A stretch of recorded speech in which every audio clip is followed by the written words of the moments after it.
মোৰ মৰমৰ পৰা লগা কুকাৰটো এইটো অৱস্থাৰ পৰা এইটো অৱস্থালৈকে অহাৰ পিছত মোৰ মাতৃ দেৱীয়ে সদায় কৈ থাকে বোলে বাবা মোৰ যৌতুকত অনা কুকাৰটো লগতে বাইপেৰে কিনা কুকাৰ দুটা নাৰ্ভৰ প্ৰব্লেম হৈ বহুত দিন পৰি আছে পাৰিলে সময় অকণ উলিয়াই তোমাৰটো নিচিনাকে ঠিক কৰি আনিবাচোন মই বোলো মাতৃ দেৱী আপুনি আজ্ঞা দিছে আৰু মই নকৰাকে থাকিব পাৰিমনে নাক কাণ কাটি কৰি হলেও ঠিক কৰি আনিম দিয়া মাজতে আকৌ অকনমান ইমোচনেল হৈ কৈছে বাইপেৰেক মই প্ৰথমবাৰ এইটো কুকাৰতে ভাত বনাই খুৱাইছিলো মই বোলো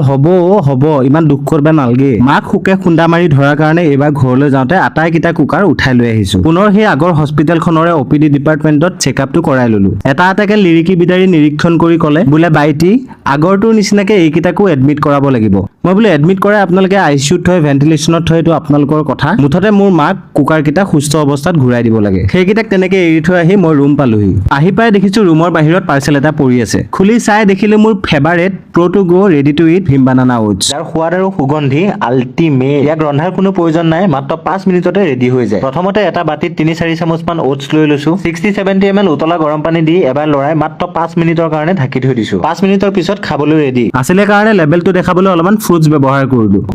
খাবা আৰু দেখাত যেনেকুৱা ক্ৰিমি খাবলৈও কিন্তু আল্টিমেট অসমৰ ভীমকলৰ পুষ্টিৰে তৈয়াৰ কৰা এই ওটছটোত কোনো ধৰণৰ ৰিফাইন চুগাৰ ব্যৱহাৰ কৰা নাই অথচ গুড়ৰ প্ৰাকৃতিক মিঠা সোৱাদেৰে ভৰপূৰ এই ওটছটোৱে আপোনাক এক্টিভ কৰি ৰাখে আৰু বহু সময়লৈকে পেট ভৰি থকাৰ অনুভৱ দিয়ে প্ৰাকৃতিক মিঠা সোৱাদৰ বাবে প্ৰকৃত ক্ৰেনবেৰীও ব্যৱহাৰ কৰা হৈছে আৰু লগতে এই ওটছটো 3 বছৰ আৰু তাৰ ঊৰ্ধ্বৰ সকলোৱে খাব পাৰিব আৰু লগতে ই হৃদযন্ত্ৰৰ স্বাস্থ্যক সমৰ্থন কৰে এই ওটছটো আপোনালোকে ফ্লিপকাৰ্ট এমাজন নহলে তেওঁলোকৰ অফিচিয়েল ৱেবছাইট www.pro2grow.in ৰ পৰাও অৰ্ডাৰ কৰিব পাৰিব আৰু প্ৰডাক্টৰ লিংক এই ভিডিঅ'ৰ ডেছক্ৰিপচন আৰু কমেণ্টত পিন কমেণ্ট কৰা আছে আৰু আপোনালোকে লিংক বুলি কমেণ্টটো কৰিব পাৰে ওটছটো খাই পেটটো টনটনীয়া কৰি অলপমান ৰেষ্ট লৈ আকৌ হস্পিটেল পালোগে কুকাৰকেইটা হস্পিটেলাইজ হৈ থকাৰ কাৰণে ভাত পানী বনাব মন নগ'ল গৈ পোৱাৰ লগে লগে ডক্টৰে বুজাবলৈ আৰম্ভ কৰিলে বোলে বাইটি এইটো প্ৰব্লেম হৈছিল এইটো প্ৰব্লেম হৈছিল এইটো প্ৰব্লেম হৈছিল মই বোলো প্ৰব্লেম বাদ দিয়ক বেমাৰটো ঠিক হ'ল নে নাই সেইটো কওক আৰু এইবোৰ কি হাতৰ চিলনিয়ে নুখুলিলে বোলো ছাৰ হাতখন ৰিপ্লেচ কৰি দিয়ক নাক চাকু কিবা চেঞ্জ কৰিব লাগে যদি চেঞ্জ কৰি দিয়ক মই যদি অকমান সময় বহিবও লাগে তেনেহলে বহি দিম মুঠতে আজি ইহঁতক সুস্থ কৰি লৈহে যাম সেইফালৰ কুকাৰটো মোৰে আৰু বৰ্তমান সি সম্পূৰ্ণ সুস্থ এইফালতো চিচি কৰি থকা দেখি চালো